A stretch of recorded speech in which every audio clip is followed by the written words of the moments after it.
Cameroon, Bandung, Africa, Bandung, to the world, Bandung. La dernière sortie de l'Ognès, les amis, ça fait vraiment rire. Pourquoi je ris, les amis? J'ai lu tout le document. Et j'ai lu les différents points, les arguments que l'Ognès avance pour expliquer que le match devrait se jouer à Yaoundé. Je comprends aujourd'hui que l'Ognès se substitue à l'autorité publique, l'Ognès veut se substituer à la Fédération camerounaise de football. Parce que là, ça commence par quoi? Ça commence par le fait que l'Ognès, qui est une structure camerounaise, une organisation camerounaise, qui gère les stades. Gérer les stades veut dire quoi, les amis? L'Ognès entretient les stades et l'Ognès loue ces infrastructures-là. L'Ognès est incapable de nous dire pourquoi Olembe ne fonctionne pas jusqu'à présent. L'Ognès est incapable de nous dire pourquoi le stade de Limbe ne fonctionne pas normalement. L'Ognès est incapable de nous dire pourquoi le stade de Bafoussam ne fonctionne pas normalement. C'est ce même Ognès qui vient citer le droit. Voilà, ça dit ceci, la CAF, les règlements CAF, rien à voir. On vient louer un stade pour jouer un match. Vous organisez des réunions avec des gens et organisez un procès en sorcellerie pour pouvoir saper le travail de Samuel Eto'o fils. Et de bout en bout, dans leur correspondance, les amis, ça saute à l'œil que l'Ognès est en train de justifier l'injustifiable. L'Ognès utilise les arguments avancés par un certain conseiller technique au ministère de Sport et l'Éducation physique pour pouvoir essayer de justifier le fait que c'est Yaoundé qui doit abriter le match. Depuis quand l'organisation du match incombe à Ognès? Quand Ognès rappelle que voilà, il faut. Depuis quand? C'est la FECAFOOT. Et c'est à la Fédération camerounaise de football de voir avec les autorités pour pouvoir sécuriser le stade, sécuriser le lieu et tout. Ce n'est pas à l'Ognès de rappeler ça à la FECAFOOT. Sinon, l'Ognès joue quel rôle? Si, je comprends pourquoi celui qui est PCO de l'Ognès n'a jamais gagné une élection, même dans son propre village. Parce qu'ils pensent que c'est comme ça qu'ils vont faire pour arracher la Fédération camerounaise de football. Ils veulent faire tout pour que Samuel Eto'o démissionne. Voilà leur but, hein. C'est de pousser à bout Samuel Eto'o fils pour qu'il démissionne et il recommence avec l'affaire business as usual. Et je le dis ici, haut et fort, les amis, que le gars là ne doit pas démissionner. Eto'o ne doit pas démissionner. Il est dans le bon chemin. Ce bon chemin, c'est d'exposer ces gens-là. L'incompétence criarde de ces gens-là.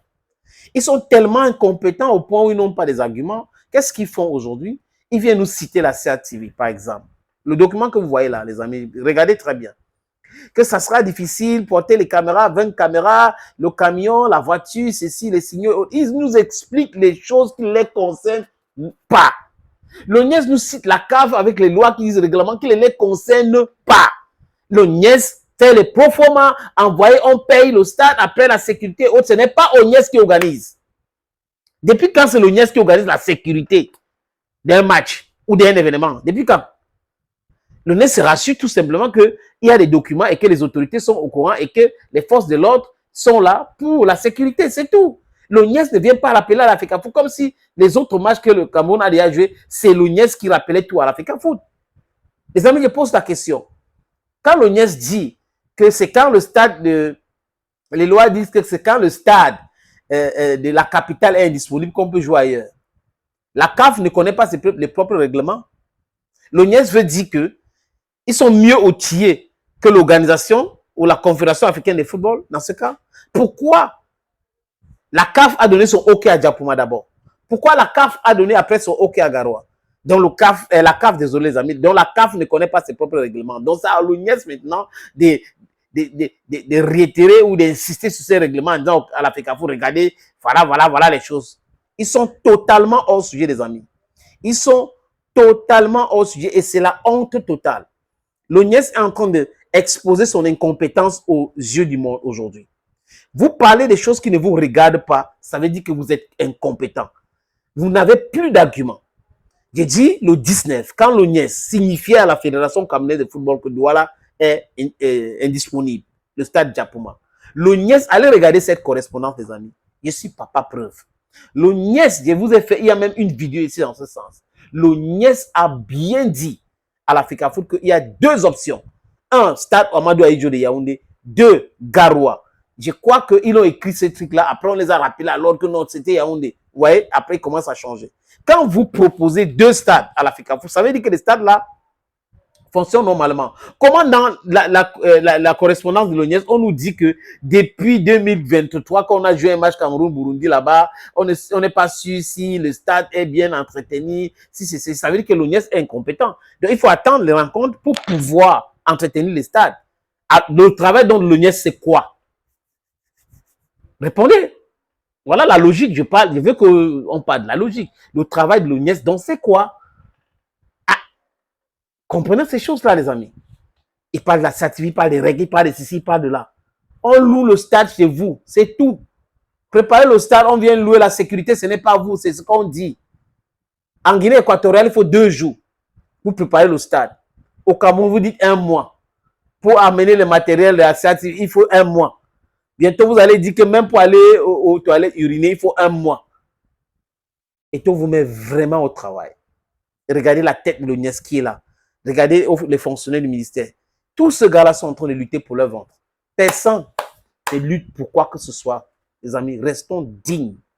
Et je dis, le combat des tous, c'est un bon combat. Le footballeur qui est en Angleterre là, qui finance des gens pour insulter Eto là. Ah, ton tout viendra chez le coiffeur. Ne t'inquiète pas. Regarde ton âge. Tu n'as rien gagné jusqu'à présent. Absolument rien. Je veux dire qu'on parle de carrière. Continue de payer les gars. Les amis, on est en train de travailler. Bientôt, on va vous sortir la liste de ceux qui reçoivent de l'argent pour insulter et tout. Et si vous avez les informations sur ceux qui reçoivent de l'argent pour défendre et tout, publiez. Publiez. Ouais. Publiez. Mes numéros sont là. Tout est là. Publiez. Je ne suis pas de ce genre-là. Je suis pour la justice. Je vous regarde dans les yeux, les amis, parce que je suis animé par le bon sens. Je suis animé par la logique. Je crois qu'il ne faut pas laisser malmener une icône, une légende. Il ne faut pas laisser des gens qui sont en exil, parfois forcés, qui n'est pas une bonne chose, en exil parfois voulu, qui est une bonne chose parce qu'ils savent pourquoi ils sont là.